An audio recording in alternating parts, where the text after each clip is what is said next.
Hey everybody, happy Friday.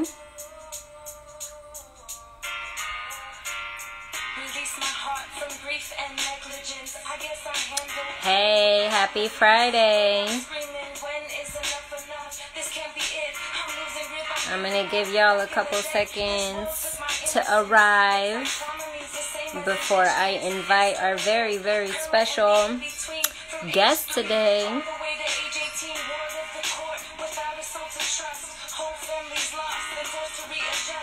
In the background, we got Kalina Lawrence and Desiree Hart. Hey, hey, hey. We got Kalina Lawrence and Desiree Hart.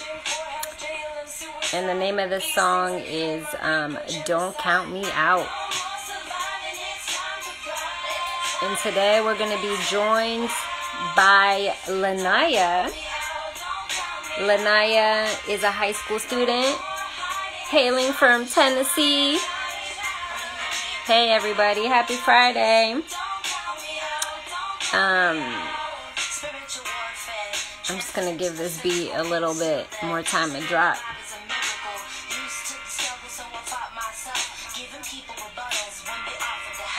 Again, we're listening to Kalina Lawrence and Desiree Hart. Don't Count Me Out. You can find them on YouTube. Is this sound good? Can anybody let me know if it's not good?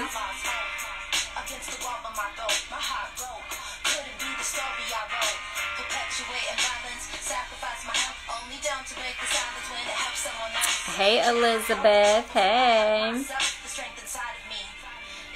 Alright, welcome to our Friday IG Live.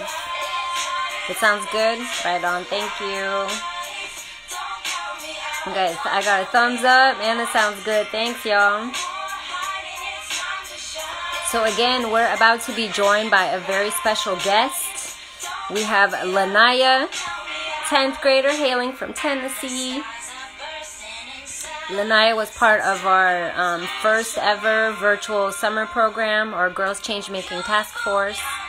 Laniah has a rabbit and also has been making earrings during this quarantine time. I'm really excited to hear more about the types of things that have been keeping her going throughout this quarantine. And Laniah, whenever you're ready, there should be something that says ask to join the live. And then whenever you ask to join the live, then I can admit you. And in case... Oh, there you are. All right, y'all. Get ready for Laniah. I'm going to turn down the beats. Here we go. I haven't done a live in a minute, y'all, which is really great. It means that other people have been taking on our live. Hold on. Hey! Hey! Let me move this down a little bit. All right. Okay. How are you doing? I'm doing good. How are you? I'm good. Welcome to our Friday Live. Thank you for having me. Oh, girl, we're so happy that you're here. I was all texting you earlier, like, are you ready? And you're like, I sure am. And I was like, oh my gosh, I think I'm more nervous than you are. No, trust me, I'm really nervous. We're going to have so much fun and it's going to be chill. And I'm just excited to be in conversation with you. I've been excited to be in conversation with you since we first interviewed you. And I'm excited to have gone on this journey with you for this girls program over the summer, this girls task force program. And now to get to do this is really exciting too. And you're getting some shout outs. I know you do look so pretty today. Look at you. Also, I love your background. Yeah, I love the color of your walls and the most art. of these I painted myself except for that one. But everything else. Wow. Okay, we got an artist in the house, y'all.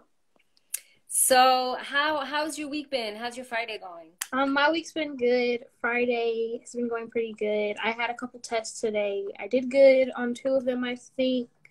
I didn't do so well on the other one, but I'm giving myself just a little bit of grace at the moment since that was my first test in that class. And, with virtual school, things are a little bit more difficult. So I don't want to be too hard on myself.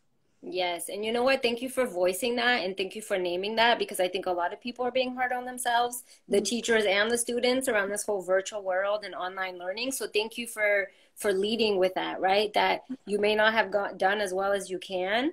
And maybe you did. You don't even know yet, right? Because you haven't gotten the grades yet. But thank you for just for showing that, right? That Yeah. we get to have patience with ourselves and grace with ourselves in these times.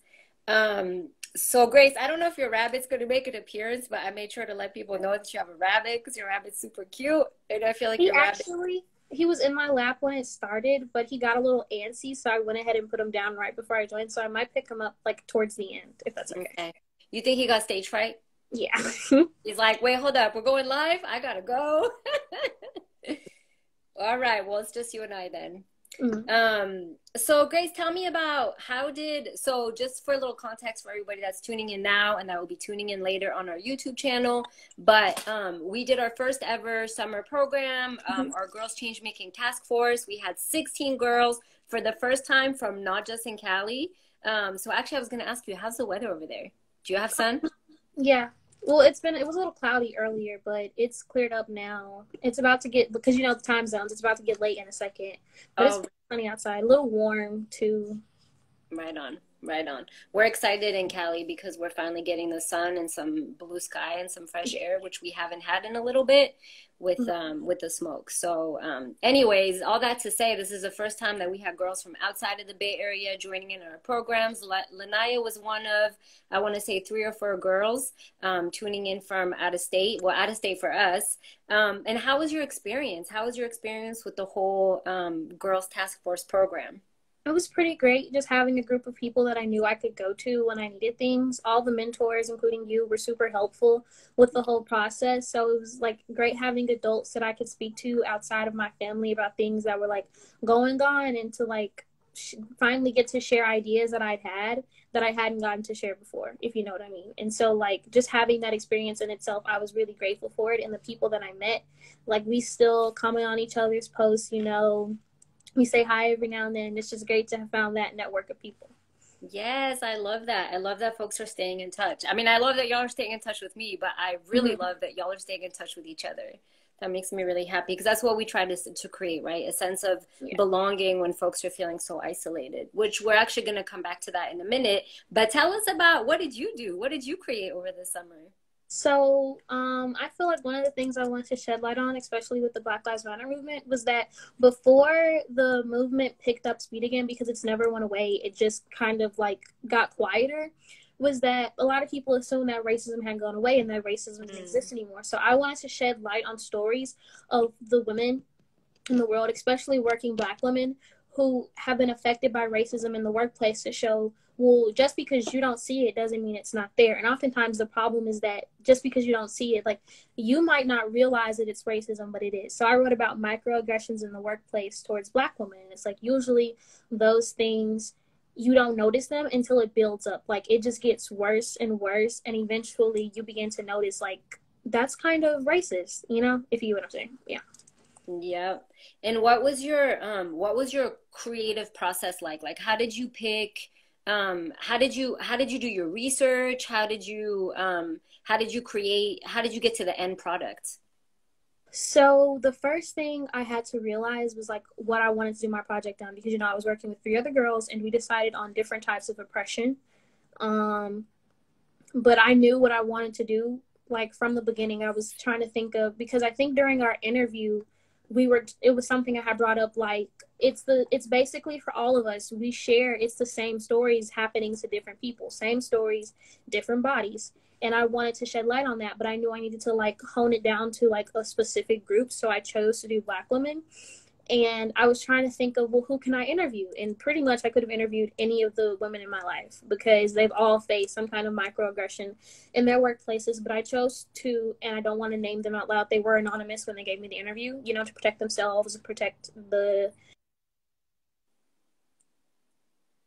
I'm going to write this. And then I wrote it and I ran it by the both of them. And they said it was super great. And I went from there. Nice. Nice. And it turned into a really amazing virtual magazine. Had you ever done anything like that? Did you choose virtual magazine because that's what the group chose, or is it because like you really like to write, or have you read virtual magazines before that you liked? Like, how was that process? Well, somebody else had brought up the idea of using like an interactive magazine. We didn't go that route, but like that initial comment did influence the rest of what we were going to talk about and what we were going to do for our project. And so I love writing, creative writing. I have a journal, a dream journal, and being able to write out the things that I think on a day-to-day basis, it just really helps. Like, I've noticed that I can be a really strong writer when I want to, especially when it's not dictated by rules, because like writing in school and writing outside of school for something that you actually want to do is way different. Because when I'm writing in school, I'm confined to like a certain limit, but when I'm writing outside of school, I can write what I want to write. And so I was actually really grateful for the chance to do this was my first opinion piece and my first interview of someone else outside of school. And so I was really grateful for that chance to do that. But yeah, that's what made me want to write. And it was so good. Congratulations on Thank your you. first successful piece. And I hear you, because I remember that feeling once you got out of the school confines of like format and what you're allowed to write about. There's something so freeing about that you get to finally just follow your own rules. And so we'll definitely reshare your magazine piece after this for folks who are curious after tuning in today and listening to you speak about it. And then how was it creating something out of nothing with a group of girls that you still haven't met in person? Yeah, it was really, so at first I was kind of nervous and scared, of course, as you are, like as people are with all new things, new endeavors that they're going on. Oh, sorry. But really, so like I was nervous and I was like, well, what if I don't work well with my group, but then I met them. We had our first meeting and we all got along really well, and we had a group chat and we were all so supportive of each other. And so it was like being able to work together. They sent me their pieces, I pieced them together into the magazine, and like they voiced their support of what I was doing, and I did it right back, because their work and their art and the work that they put into it was just as impressive. Like their pieces really, all of our pieces really worked well together to create the magazine that we were trying to go for and the story we were trying to portray. Yeah, and it really came, I love how it all came together in the end. It's like y'all all went for what was important to you or what resonated with you, and then the way you put it all together in the end was great.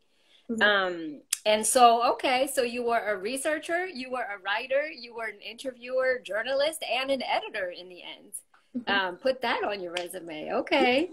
I'm glad to hear you say, or just ask, to reflect what you're saying of, you were nervous working with girls, and the girls that you have met didn't know how it was going to work. Yeah. I was terrified when the program started, because here I was trying to create something out of nothing for a group of 16 girls online, which is not how we usually work. So I'm glad that we all stepped into it and stepped outside of our comfort zones, faced our fears, and landed where we did, which has been so amazing still, even like a month and a half later. So now I'm going to switch it up, and I want to talk to you about I want us to talk about just digital media in general. What would you say are some of the best aspects and some of the worst aspects of digital media as it relates to young people today? I think the best aspects of digital media are just, for some people, being able to find the representation in the communities that you need, because you get online and you see these people, like drawings of people that look like you, information to educate yourself on different topics around the world, just so many different things. And it's like finding that community, finding a place where you can create digital media and share your voice, like it's really great. And I feel like a lot of people might not have that, like IRL in real life, so going online and being able to find it just makes things so much better. But there's also the negative part of it, because with every positive thing, there's also a negative side to it. And with the praise that you can find online, with the good things you can find online, there's also bad things you can find. Hateful media, everything can be misconstrued and turned into something that it shouldn't be turned into, but that does happen. And so I feel like not enough people are taught media. I feel like now in recent years, media literacy and learning how to navigate online has become more important. Like we had to learn that in middle school and in high school, but I feel like a lot of people might not have had the same like opportunities that I had to learn about it. So because of that, they get online and they may meet people that they think are supposed to be, that are supposed to be safe, that they think, oh, this is a safe place. Like, this is what I've seen. People say that they've had such a great time online, and then they meet them and it's just like, oh, yeah, because, like, there's a dark side to it, and I feel like people aren't always the most careful. Right. And so what would be some of the advice that you would give to like a young girl, maybe your age or maybe younger than you, that's just like starting out in the digital world, and or just got her first Instagram account or maybe her first TikTok account or Snapchat, right? What are some things that you think make it for like really the best practices? Filter what you see instead of engaging with trolls online or anything bad per se, like that just throws you off or gives you a bad feeling. Go ahead and block them. Somebody follows you that you don't want to follow you, go ahead and block them. Blocking on social media is your best friend, because by blocking people and not engaging with content that you deem not worthy of your time, you can create the feed that you want to see. Follow people who are positive. I, for one, don't follow that many meme accounts, because meme accounts tend to take this a whole new level of dark humor. When the Black Lives Matter situation unfolded, there were so many memes about George Floyd, and I feel like that's when I really started unfollowing them, because they make light of situations that should not be made fun of. And because most of these meme accounts cater to men and boys, as a girl, you may go on there and you may see these posts and stuff, and you might be like, did they really say that? Did they really post that? If you're transgender and you go on these pages, they may make jokes about misgendering people, about you not really knowing what gender you are, and that's horrible. They may make jokes about non-binary people. Like, if you're a marginalized group, you have to be careful on social media, because some people will make light of your situation, and and you might not like that. Like, this is a trigger warning for sexual assault, but there is a thing on TikTok, like there's the kill all men thing, which started, and so in response they've been saying raw or rape all women, which is horrible. Exactly, that was my face when I first saw it, and I was like, what the heck? So on social media, you really have to be careful, like block accounts you don't like, try to filter your posts. I know that some social media platforms have things where you can filter what you see. Follow accounts who have your best interest in mind. If you don't trust the explore page, don't get on it. Just stay with the content that you've chosen to see. Wow, you just dropped a lot of knowledge right there. First off, you said something when we talked earlier this week that you're an OG TikToker. I didn't even know we're at the level yet where we already had OG TikTokers, but you and I. That's just what they call. This is what they call us. Yeah, which I'm not even throwing any shade to that word. More so, it's that my generation is in a lot of ways disconnected, right? Like TikTok is such a new phenomenon. I was just reading an article today about girls becoming famous overnight. I read that one girl has more followers than Rihanna on Instagram and more followers than the president on Twitter. I think it said she had like 86 million followers in 1 year, which is so wild to me that that's even a thing. And even what you're talking about, like that, this idea of like freedom of speech means you can joke about everything, which I think is so wrong, in the ways that people who have power, people who have institutional power, keep power because they're like, oh, we could joke about these things that are mad triggering to you. But so thank you for even shedding light on some of this, because for adults who are trying to really show up for young people today, or really trying to have these conversations, it's just such a whole new world, right? And so I guess my question to you around this idea that, what it seems is that TikTok is like a massive network for girls to speak to each other, to connect to each other, for good or for better or worse, right? How do you feel about this,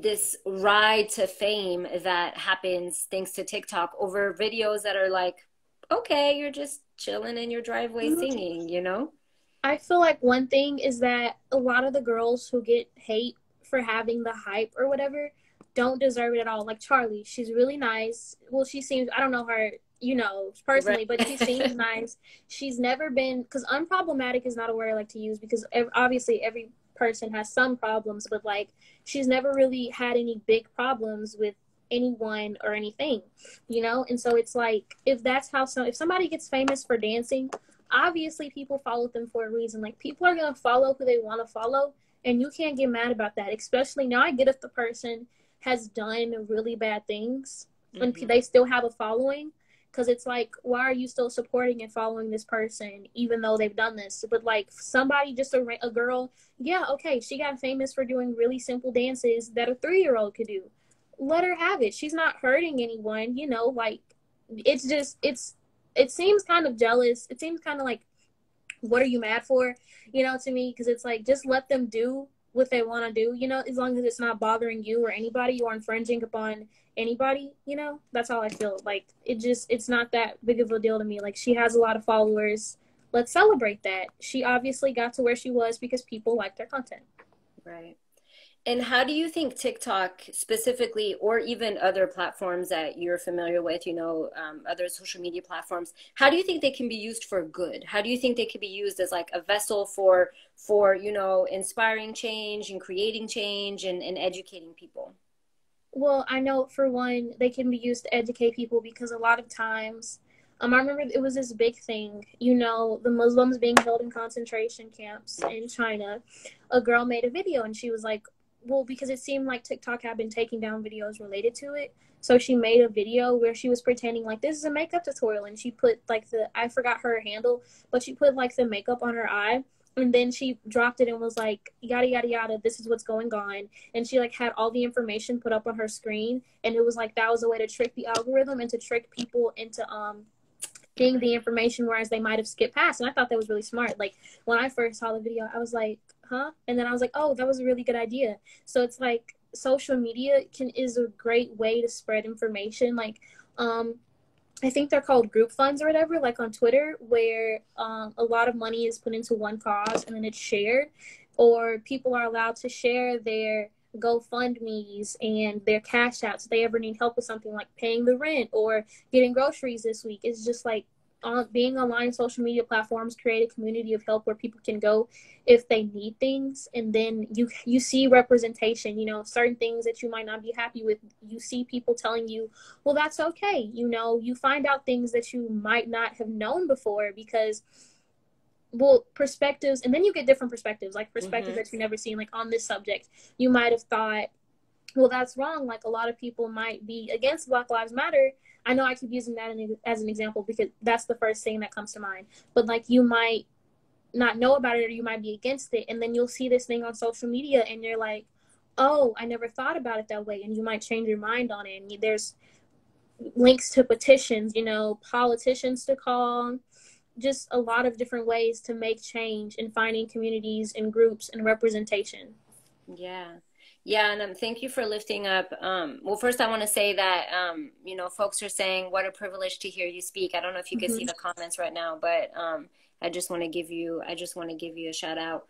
And what also I want to lift up what you're saying about the GoFundMes and people, you know, people's needs being met. I think we've seen so much of that during quarantine, right? Of like all these mutual aid efforts and these ways that I know there's like, I forget the handle that I follow on Instagram, where all they do is they repost asks for trans folks, mostly trans folks of color who need whatever it is that they need, right? With like no judgment, this is what they need, get it to them, and that's been really inspiring. So thank you for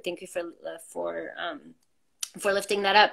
And if you remember the handle of the one you're talking about that does the makeup and then says actually da-da-da, please send it to me, because I would love to. I'll try and find the article, because it was really old. It was from like, not this summer, but like before then, like last year, I think, when it first started, when she first did the video.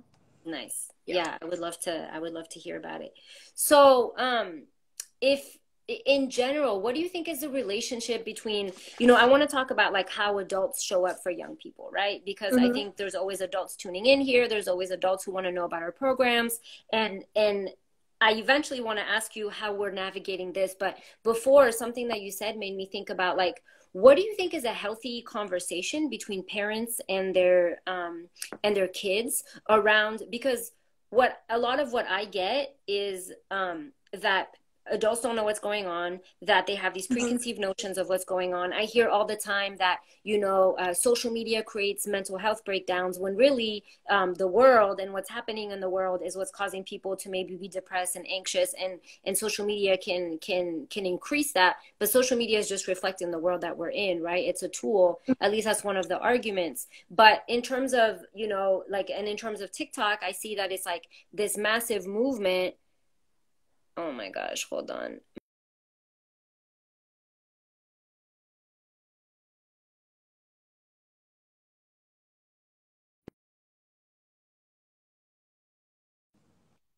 I'm so sorry. I'm realizing that my phone is going to try to cut me off of it. So if it does, I will pause and ignore that limit. But what do you think is the, and my apologies for not thinking about that ahead of time. I forgot that I set an hour limit on my Instagram before starting this live. But yeah, what do you think is that relationship between, parents and youth, or educators and youth today around social media platforms? I think it really depends on the parent and the child. Like, for instance, my mom has been really supportive of me doing this. Whenever I come to her with stories about stuff, she listens. She has an open ear.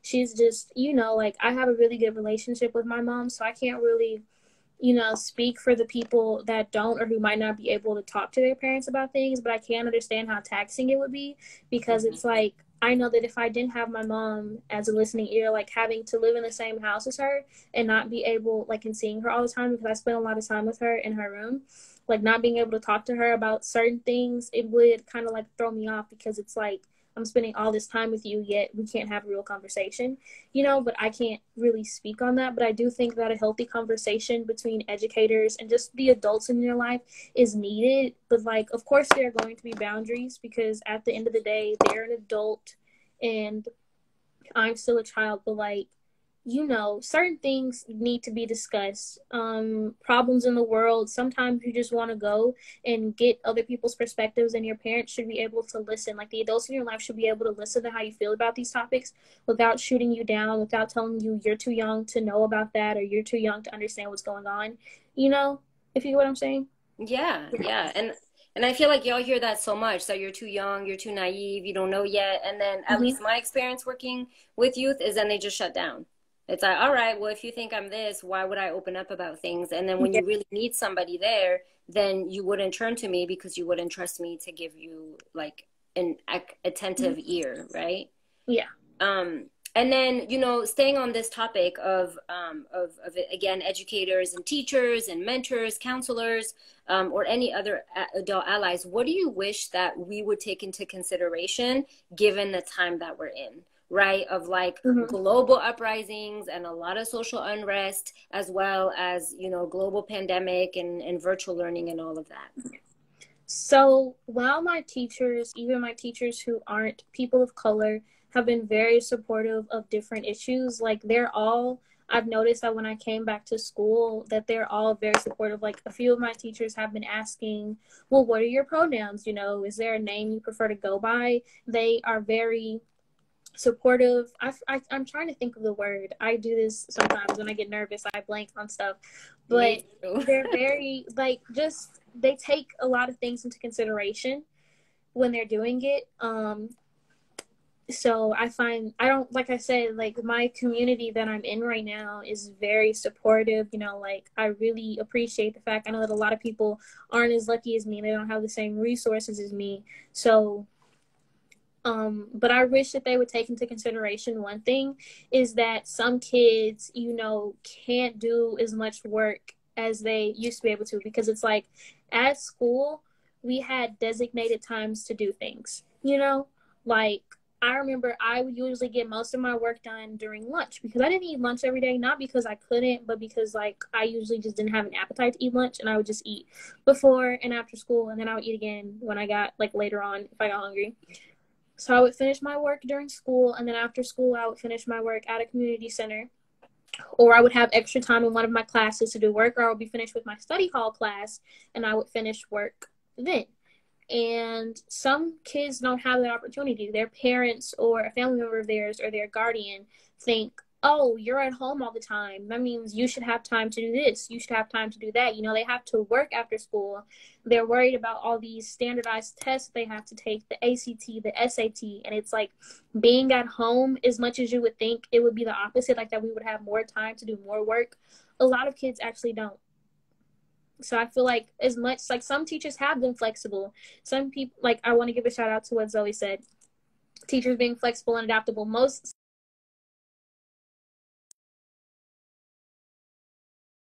hearing excuses, you know?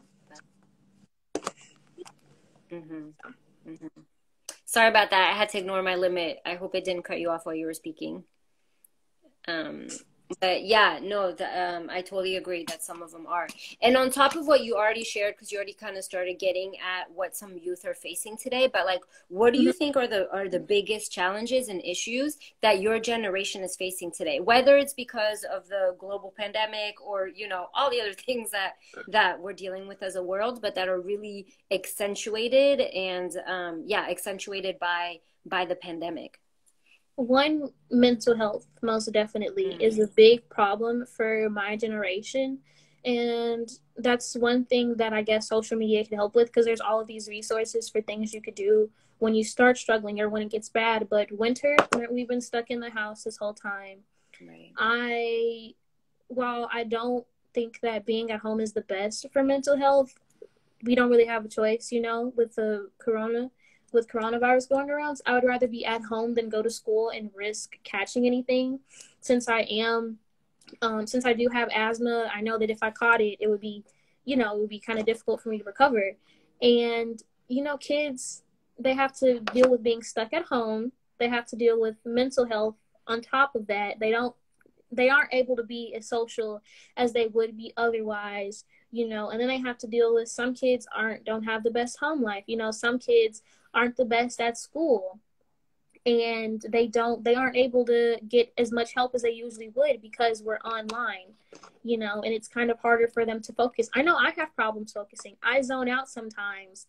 I get this close to falling asleep sometimes because I can't focus as well as I usually did. But lucky for me, I'm able to catch up, or what I missed in class, I can figure it out while we're doing homework and catching up. So it's like, it's definitely different from kid to kid, and every kid has special needs that online school and being at home like can't help, and that it makes worse, if you get what I'm saying.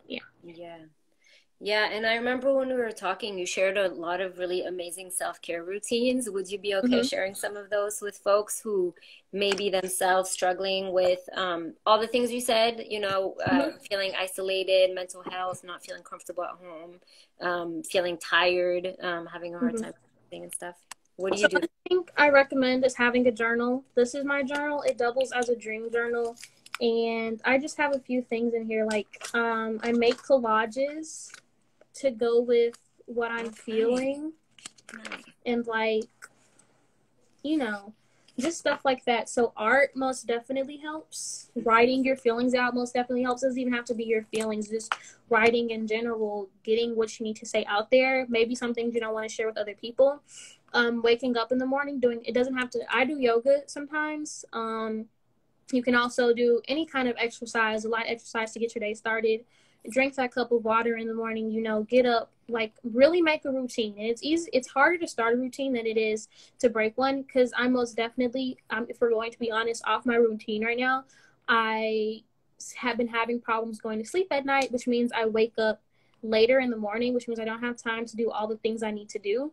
So it's like, don't feel guilty if you start this routine, or if you're having trouble like getting into the work of things, because like I said, you have to give yourself grace. You have to give yourself time to acclimate and get used to it and to start it. And so it's like, you can't be too hard on yourself. If like, that's what I just really don't want people to think just because they aren't able to do something. And it's different from person to person. So yeah, like keep a journal, drink tea, art, if that's what you're into. It's different for every person. I also have a garden outside. I grow herbs in my kitchen window. I have a pot of lavender on my downstairs bookshelf, and then I have a garden outside with some thyme, spinach, lettuce, cucumbers, squash. You know, that keeps me occupied. Going outside and sitting in the sun, don't forget sunscreen, that helps too. It all depends on the person. So just find what you like and stick to it. I love how well-rounded you are. You're like, I can write, I can do Hmm? art. Also, I can tend to a garden.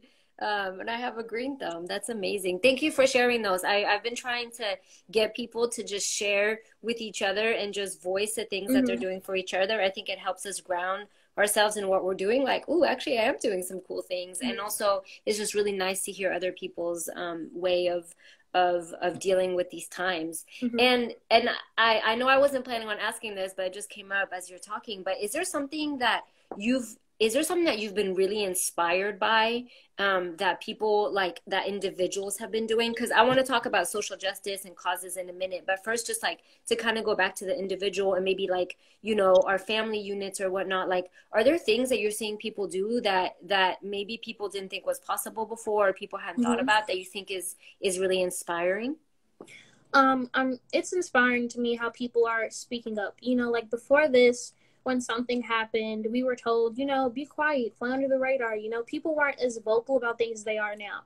But now, if something happens, people are so quick to speak out. And I'm not saying that in a negative way. Like, it's really great seeing people stand up for each other, even on causes that aren't their own. Like, it could be something that has nothing to do with you, and you see somebody else being affected by it, and you're like, hey, don't do that. Or you're like, you guys should do this and you guys should do this. And I find it's great when people from different communities who aren't necessarily intersectional, but it's like, you're from this side of oppression and you're from this side, but we're going to share each other's thoughts, we're going to share each other's ideas and beliefs, and we're going to respect each other while being in the same space and sharing each other's problems and making sure that we speak out, you know. I love that. And I really believe that youth are always the leaders when it comes to movements. And you've heard me say that in programs, and I say it to anybody who will ever listen, but Yeah. youth are the ones who've always paved the way. And I'm always blown away by what your generation already knows. Like, even what you're sharing with us right now, as let me remind you, Laniah is in 10th grade. The wisdom, the gems that you're dropping, and the things that you already understand, and the ways that you already can, like, even the way you're like, hey, I'm going to say something that might be triggering. I'm going to give you a trigger warning before I share that. It's just like, y'all are on a whole other level. And I think it's partially thanks to social media, and also partially because of just, there's something about your generation, right? So thank you for that. And I see Zoe is mentioning allyship has definitely been on the rise, and I love it. Totally agree. Mm-hmm. Hannah says brilliance. And you got a little purple heart. But that actually brings me to the next question. And we talked a little bit about allyship. But Yeah. before we go into allyship, what are some of the social justice causes that you are the most involved with, or that you feel the strongest about today? If there's any ones that you want to add to what we've already spoken. Black Lives Matter, most definitely. Abolish Mm-hmm. ICE, femicide in Mexico, freeing the Muslims in China that are stuck in the concentration camps. I'm pretty sure there's a lot more that I just can't think of on the top of my head. Ending conversion therapy, standing up for victims of domestic abuse, women and men alike, because everybody's affected by it, shining the spotlight on mental health, just all of these things. Mostly, and having more resources for mental health, Mm-hmm. especially for BIPOC, LGBTQ plus youth, because there are all these things that we're affected by. And it's so weird seeing how things that have happened in our childhood are viewed. Mental health care professionals will tell you that's traumatizing, that's trauma, and then you're like, since when? Like, you're so used to it, it's so normalized, you just don't realize it until somebody tells you, and then you get the help that you need, and you really start to see things from a different light. So I want everybody to have access to that. Yeah, you got a lot of hearts on that. A lot of people are agreeing with what you're saying. And what is your process? Because I agree with you. There's so many causes, and I love that you're able Mm-hmm. to speak to so many of them. But what is your process for getting involved in something like, that there's an injustice, you feel strongly about it, and then what do you do about it? And this is especially for like maybe young people who are like, I feel strongly about all these things, but I just Yeah. don't know what to do.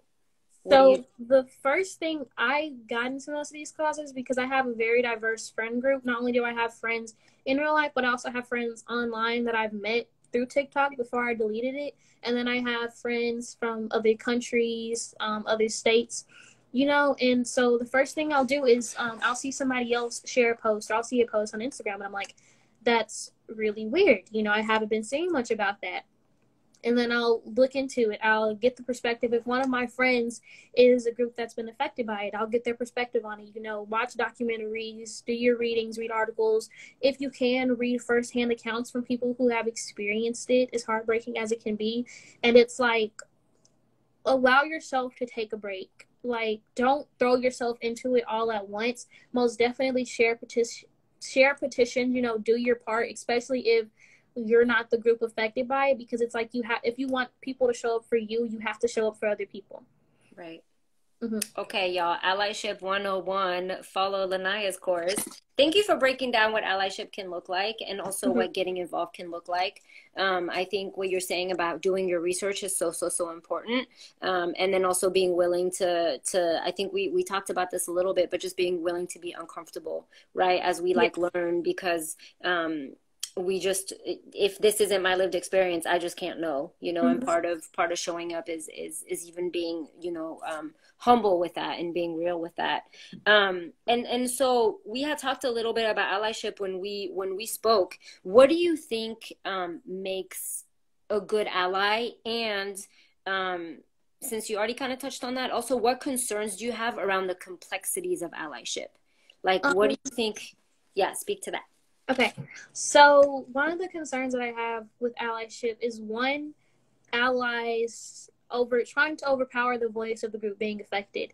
It's like, we're very happy to have you helping, but at the same time, some of these topics, you know, you haven't experienced, you don't know about, you can't speak truth to them because it's not your truth to speak about, you know.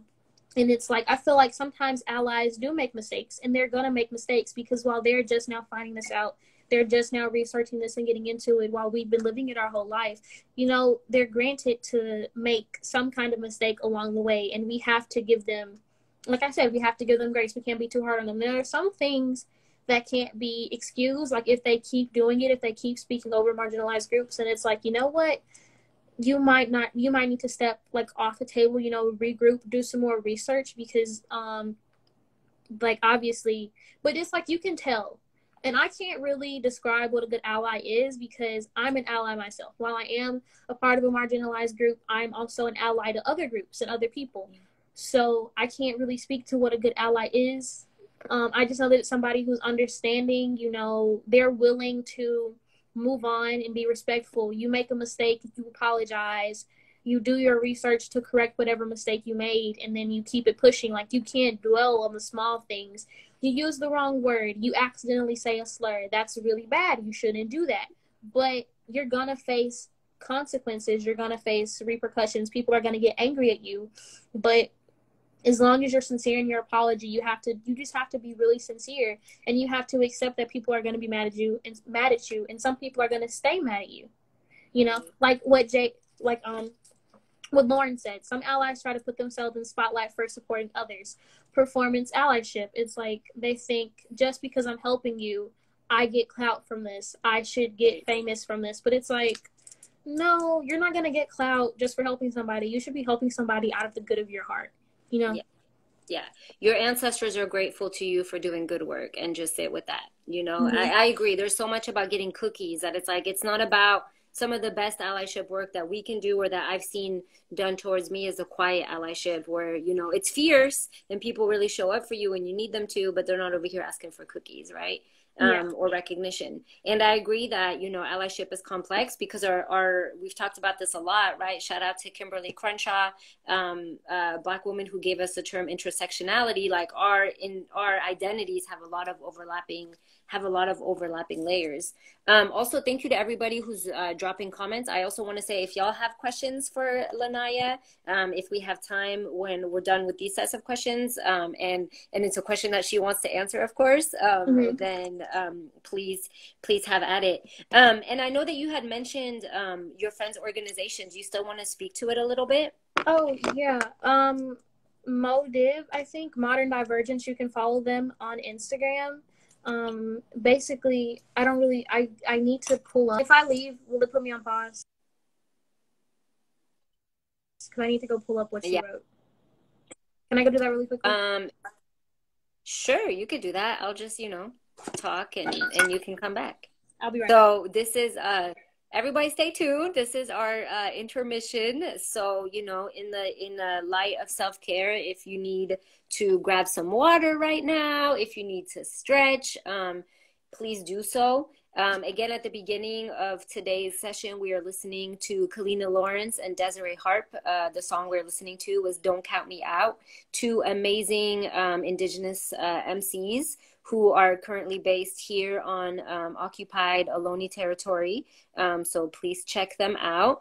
And I just want to say, a lot of what Laniah is sharing with us has been so powerful and so amazing, and I would love it if y'all had any questions that you wanted to ask her to please drop them in the chat. And I think she's back.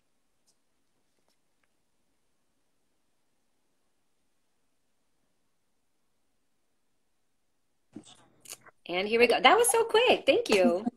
Okay, so she wrote, because Zoe, I asked her to send me like a quick snippet of what they were about. Gotcha. Modern Divergence is a student-led international nonprofit that advocates for neurodivergence and combats the impacts of mental and developmental health stigma in pediatric healthcare. Their core focus is spreading awareness on neurodivergence by creating digital content, including podcasts and articles featuring doctors and specialists to improve the mental well-being of patients. They currently have 138 members from 30-plus countries and are hoping to grow their base in the next year. They're currently working on several projects, such as their Neurodiverse Activist podcast series, their environmental racism campaign, minority mental health webinars, and our reform shop. By selling $3 stickers and $5 stress balls, they're hoping to raise money for social reform injustices in movements such as Black Lives Matter, the Yemen humanitarian crisis, women's rights, and neurodiversity movements. For the Yemen humanitarian crisis, you can actually download this app. It's called Free Rice, and basically you can practice different things like your English, your French, your math, and it'll just for every so questions you get right, it'll send money, like a grain of rice, to to Yemen, and to help feed, like, if you can't donate, because like me, I can't donate, I don't have a steady income, so I do that so I can do my part. And I just wanted to shed light on the organization that Zoe is working with, because she's been so supportive of my work with you guys, and so I wanted to shed light on what she's been doing, because I've been on the phone with her while she's been working on some of her projects, and I really like what they're doing with their org. I love it. And whoever is can you tell us again what the IG handle is? Do you know what it is? Or just somebody who's tuned in today, can you drop the handle in the comments? Because it will be really great. Thank you so much for, I'm excited about podcasts, environmental racism campaigns. And Zoe, could you drop the handle in the chat, please? There you go. I was like, if you're the Zoe that we're talking about, let us know how to follow your work and support you. And I'm assuming Zoe is a young person like you? Yes, ma'am. She is a junior. Dope. Okay, y'all, at Modern Divergence, I'm writing it down for myself, because as soon as we're done, I'm definitely gonna follow I'm gonna follow this org and follow y'all's work. Cool. And a question that I have for you, and we've kind of been talking about this, so let me know if you have anything to add, but I've been thinking a lot about this question, and I want to give a shout out to Adrienne Maree Brown, who is, if you don't know her, wrote Pleasure Activism, also wrote Emergent Strategy. Adrienne Maree Brown is phenomenal, from Detroit, is part of the Allied Media Conference organizing committee, and is kind of like OG organizer. And she asked a question of, how do we make it culturally and socially unacceptable to be racist, transphobic, anti-Black, da-da-da-da-da-da. And so now that made me think about the work that I do. How do I help young people create media and shift a media culture that makes it socially and culturally unacceptable to be racist, to be sexist, to be transphobic, and really any other forms of oppressive? Do you have an answer to add to that? So, as sad as it makes me to say it, I think we are, as much progress as we've made, a long ways away from getting rid of all types of oppression, because even each marginalized group has their own kind of, like, in their communities, they have their own kind of thing that they push onto other groups. You know, like in my community, there's a lot of homophobia and transphobia that is pushed onto other people. And so that's something that we have to work on. But the whole thing is that I feel like eventually the number of people who are against all types of oppression is going to outnumber the number of people who are engaging in oppressive acts and in oppressive conversations and just trying to they're trying to make a joke, a transphobic joke, a homophobic joke, a racist joke, towards like a joke that at the expense of any other group, because it's like if your joke has anything to do with being phobic, if you can't be funny without it, you're just not funny. Right. You know? So it's like you just have to shut them down. You have to let them know, I'm not laughing. I'm not laughing with you. I might be laughing at you because of how ignorant you sound. But it's like eventually the number of people that think like that are less oppressive, that don't engage in acts like that, are going to outnumber. I got a question. I said, what am I reading right now? Right now, actually, I haven't started a book, but I am reading Thank You for Arguing by Hendricks for my AP language class, if that helps. It's just on rhetoric, and it's teaching us how to analyze text and how to win arguments. Nice. Great question, Miss Waiters. Thank you for adding to the conversation. And I have one more question for you. And maybe, I know we have about 9 minutes left because Instagram cuts us off at an hour. So if there's other folks who, like Hannah, want to drop a question, please do so. But my question is, what are your future media making projects? Is there a part 2 to your virtual article for the virtual magazine that y'all created, or other projects on the horizon? I actually haven't thought much about it with school and all. I've been kind of busy, but I do know that in the future, little pieces of information that I can post on social media to share with others so that they can be informed on the same topics that I am. I want to write more think pieces, more opinion pieces, so that I can get my opinion out there and maybe receive feedback and get a look at different perspectives. Absolutely. Well, let me know if there's any ways that, we can continue to support you on your journey. I was so excited. Like I said, I was so excited to be in conversation with you from the get-go, and to be able to now have this more like one-on-one conversation and get to ask you these questions and get to hear your perspective. You just, you think through a lot of things, and you have a lot of things that you're that you're knowledgeable about and that you're sharing. And I'm just so excited to have young people like you in the world that get to talk to other young people and get to keep building. Is there anything else you want to share about media, about social justice, about being a girl today, about young people in the world that maybe we didn't cover? This just came to mind about allyship, but it's like, one of the things I most definitely have learned is if you don't fully understand something, don't speak on it. Just say, I support the cause, but unfortunately, I haven't done enough research, or if it's not your story to share, I haven't been affected by it, so I can't speak on it fully as much as I might be able to, because I feel like that's something a lot of people do, is they speak on something before they have the full understanding of it, and then they talk about it. I think I've made this mistake a few times myself, but it's like you talk about it, and then you realize I was most definitely wrong in that situation, and you just have to be able to notice that and to grow from it and not do it again.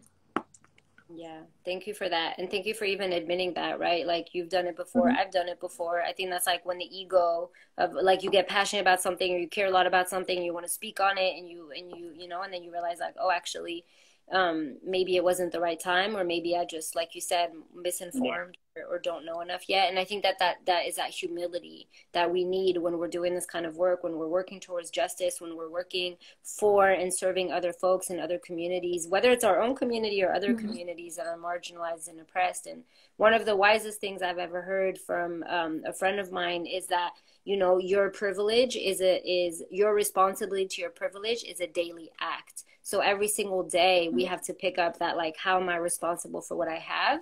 And so much of that has to be done with, again, you have to be fierce, and you have to go up against what you need to go up against, but also humility. Yeah. So thank you for continuing to ground us in grace, humility, and just straight up honesty, right? Just Hmm. keeping it real with us. Well, I'm so happy that we got to do this. I don't see any more questions right here, but all I see is, a lot of thank yous, a lot of how amazing you are, a lot of, your generation is the heart and fire of the justice revolutions to come. I can't wait to see that powerful fire that y'all hold continue to unfold. A lot of shout outs to you for what you shared with us today and how you shared it. So thank you so much for giving us your time, Laniah. Thank you for having me again. For sure. And have a beautiful evening because it's already 7, right? Yeah. All right. We'll talk to you soon. And honestly, best of luck with the next steps, whatever those next steps may be. I'm sure they're going to be amazing. Take care. Bye-bye. Bye. See you all later. All right, y'all. I'm gonna close this off. I'm gonna play this song as we exit out. Again, Kalina Lawrence and Desiree Harp, Don't Count Me Out. I always love to uplift some dope female sister MCs as much as I can. So thank you, everybody. Happy Friday, and we'll see y'all soon.